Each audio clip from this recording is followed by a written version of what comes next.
morning students, welcome back. Now we are start a new topic and this is the TR, MR and AR. Basically आपने ये topic पढ़ा है, नया इसलिए बता रही हूँ बिकॉज आज जो है हम इसको टेबल के थ्रू और डायग्राम के थ्रू देखने वाले हैं. ठीक है, आज हम जो देखेंगे वो देखेगा कि मैंने आपको सिर्फ इनके फॉर्मूला बताए थे. जैसे बेसिकली आपको मैंने TR का फॉर्मूला बताया था P into Q, that's right. अगर आपको मैंने एक और दूसरा फॉर्मूला याद हो तो मैंने ये आपको बताया था TR equals to sigma MR. Clear? Is it right? आप हर चीज को रिमाइंड करते चले. ठीक है. And next one is MR. MR के फॉर्मूले मैंने आपको बताए थे दो. फर्स्ट मैंने बताया था delta TR upon delta Q and the next one is TR n minus 1. Clear? And the last one AR.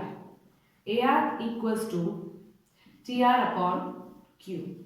मैंने आपको सिर्फ इतना सा बताया था what is TR, what is MR and what is AR. इनके फॉर्मूला से कैलकुलेट करना हमने सीखा था. ठीक है. आज जो हम देखेंगे वो एक टेबल है. ठीक है. बेसिकली आपके सामने एक टेबल है जिसके अंदर क्वांटिटीज यानी Q, प्राइस यानी P गिवन है. हमको इससे TR निकालना है, AR निकालना है और MR निकालना है. सबसे पहले हम वो चीज निकालते हैं जिसके लिए हमको सबसे ज्यादा जरूरत होती है. हमारे को जरूरत है TR. ठीक है. तो आज अभी हम TR निकालने वाले हैं. आपका फॉर्मूला जो है वो या तो सिग्मा MR करे तो MR हमारे पास अवेलेबल नहीं है. ठीक है. तो व्हाट वी डू, हम करेंगे P इंटू Q. ठीक है. तो यहाँ आपके सामने P गिवन है, Q गिवन है. ठीक है. P इंटू Q हमने किया तो यहाँ 10 1 जा 10, 10 2 जा 20, 10 3 जा 30, 10 4 जा 40 and the last one is 50. Clear? अब हमको क्या करना है, MR निकालनी. मैंने आपको सिखाई थी MR निकालना या MC निकालना दिखाया था हमने आपको. हम TC निकालना फिर से दे. ठीक है. और यहाँ पे हम MR निकालना सीखेंगे. मैंने आपको बताया था एज इट इज हम सामने लिख देते हैं फर्स्ट कॉलम को, नीचे वाले में से ऊपर वाले को माइनस करते हैं. इस फॉर्मूले से हम इसको निकाल रहे हैं. किससे निकाल रहे हैं? इससे. दोनों ही फॉर्मूले से सेम आंसर आएगा. ये चीज आप हमेशा ध्यान रखें. मैंने कहा TR n minus TR n minus 1 ये होता है प्रेजेंट वाला, ये होता है प्रीवियस वाला. प्रेजेंट हमारे सामने 20 है, प्रीवियस हमारे सामने 10 है. हमने 10 माइनस 20 करना है और आपके 20 माइनस 10 करना है. 20 माइनस 10 करके आपका आंसर आ गया 10. क्लियर है? यहाँ आप 30 माइनस 20 करेंगे, फिर से 10 आएगा, फिर आपका फिर से 10 आएगा and the last one is also 10. यहाँ पर जो है अगर आप 1 यूनिट एक्स्ट्रा कंज्यूम करते हैं तो उससे आपको जो है 10 का डिफरेंसेस देखने को मिलते हैं. ठीक है. AR निकालनी है आपको. AR हमने निकालनी है TR अपॉन Q. ये हमारे सामने TR है, ये हमारे सामने Q है. 10 डिवाइड बाय 1 किया हमने, एज इट इज आ गया. या इसको हम डैश कर देते हैं हमेशा. आपके बुक में डैश हो तो डैश देख लें आप. 20 डिवाइड बाय 2 10 आ गया. 30 डिवाइड बाय 3 फिर से 10 आ जाएगा. फिर 40 डिवाइड बाय 4 फिर से 10 आ जाएगा एंड 51 इज आल्सो 10. क्लियर? ये हमारे है TR, MR और AR बाय टेबल. अब हमको क्या करना है, एक डायग्राम हम देखते हैं TR का डायग्राम कैसा बनता है. ठीक है स्टूडेंट्स, अब देखिएगा आप. यहाँ हमने स्केल बना देना है. यहाँ हम यूनिट्स यानी क्वांटिटीज को मेंशन करेंगे एंड व्हाट TR. ओके. हमारे यहाँ पे गैप है 10 का गैप है, 10 20 30 40 एंड 50. क्लियर? अब हमको यहाँ पे 1 2 3 4 5. अगर आप इसको बनाएंगे तो आपको कुछ ऐसा कर्व देखने को मिलेगा जिसको आप TR बोलेंगे. Is it clear? अब अगर आप कहें कि हमको MR भी बनानी है तो एक और MR हम यहाँ पे बना लेते हैं हाथों हाथ. ये देखिए यहाँ MR बना रही हूँ मैं. ये Y है, ये X है. यहाँ हम यूनिट्स यूज करने वाले हैं. यूनिट्स का गैप आपको मैंने बताया था पहले भी कि किस तरीके से डायग्राम बनते हैं. एक बार आप फिर से देख लें कि डायग्राम किस तरीके से बनते हैं. गैप आप अपनी इच्छा से ले सकते हैं बट इक्वल गैप होना चाहिए. ठीक है. अब देखिए MR बनाना होता है ना तब सिर्फ MR और क्वांटिटीज को लेते हैं बिकॉज नीचे आपने यूनिट्स यानी क्वांटिटीज को लिखा है और आपने जो अपने लेफ्ट हैंड साइड है वो MR को लिखा है. ठीक है.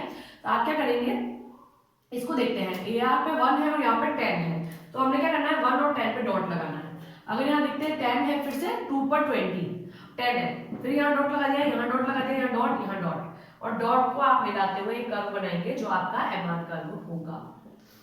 ठीक है. एज इट इज आपके यहाँ AR भी है तो AR कर्व भी यहाँ सेम बना है. ऐसा बहुत रेयर चांस होता है कि जब वो सेम होता है बट अगर आपने सेम बन रहा है तो हम सेम बना लेते हैं. ठीक है.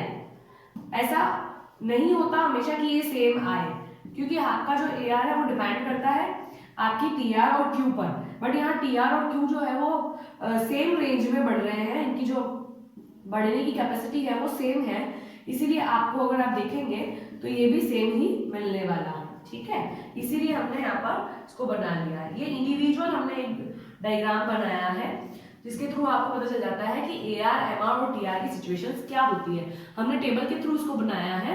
अब जब हम नेक्स्ट इनके रिलेशन को मेंशन करेंगे तब जो है हम दूसरी टेबल के अकॉर्डिंग इसको बनाएंगे, ताकि हमारे को एक्चुअल रिलेशन पता चल जाए कि जब टी आर बढ़ता है यानी इंक्रीज होता है तो एम आर की सिचुएशन क्या होती है, जब एम आर कैसा होता है तब आपका ए आर कैसा होगा, ये चीज हमको मेंशन हो जाएगी। ठीक है, तो ये डिफरेंसेस सेम थे।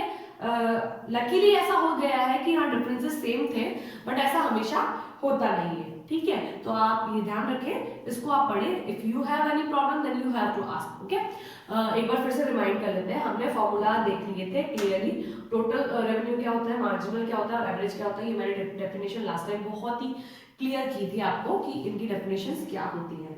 फिर मैंने फॉर्मूला लास्ट में बता दिए थे, इस बार मैंने फिर से इसलिए बताया है बिकॉज आपको टेबल क्लियर करानी है, तो ये देखना जरूरी है। अब एक और चीज आप देखिए स्टूडेंट्स कि मैंने आपको टी आर पहले निकाला, उसके बाद एम आर और ए आर निकाला हमने। ठीक है, अनलकीली आपको एम आर दिया हुआ होता है, बाकी कुछ भी नहीं दिया हुआ है, तो आप क्या करेंगे स्टूडेंट्स, ये चीज ध्यान रखें। उससे टी आर निकालने के लिए हमको क्या करना पड़ता है, जैसे हम सी एफ निकालते हैं ना, एज इट इज यहाँ जो है वो लिख दिया 10 + 10 करके 20 हो जाएगा।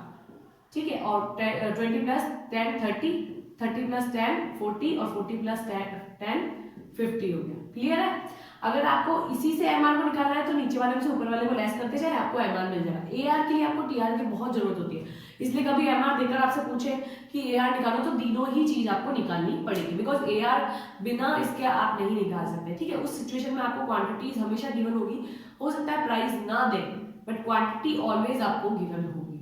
ठीक है, अब मान लीजिए कि आपको प्राइस नहीं दी हुई है और आपको बोल दिया कि क्वांटिटी देके कि प्राइस निकालो। प्राइस आपको ए आर के लिए हमेशा दी हुई होगी, इसके अलावा उसके पास कोई ऑप्शन, सॉरी क्वांटिटीज हमेशा दी हुई होगी, इसके अलावा उनके पास कोई ऑप्शन नहीं। अगर प्राइस निकालनी हो तो आप जो आपने टी आर निकाला है डिवाइड बाय क्वांटिटी कर देंगे अगर आप, तो भी आपको प्राइस मिल जाएगी। बेसिकली अगर इस क्वेश्चन, इस जो फॉर्मूला है हमारा T R P = P × Q, अगर मैं इसको सॉल्व करूं और मुझे इसमें से P निकालनी है तो यही होगा, TR/Q हो जाएगा। ठीक है, तो फॉर्मूला अगर आपको क्लियर है तो आप किसी भी चीज को एक दूसरे से निकाल सकते हैं। ठीक है, अब इसके डायग्राम मैंने आपको इंडिविजुअली बनाना बता दिया है कि टी आर की सिचुएशन क्या होती है, ए आर की और एम आर की। अब हम इसका एक कह सकते हैं कि ग्रुप पढ़ने वाले हैं जिसके अंदर इनका रिलेशन कैसा होता है वो भी आपको बता दिया जाएगा। यहाँ तक अगर आपको कोई भी प्रॉब्लम आती है तो आप पूछिएगा।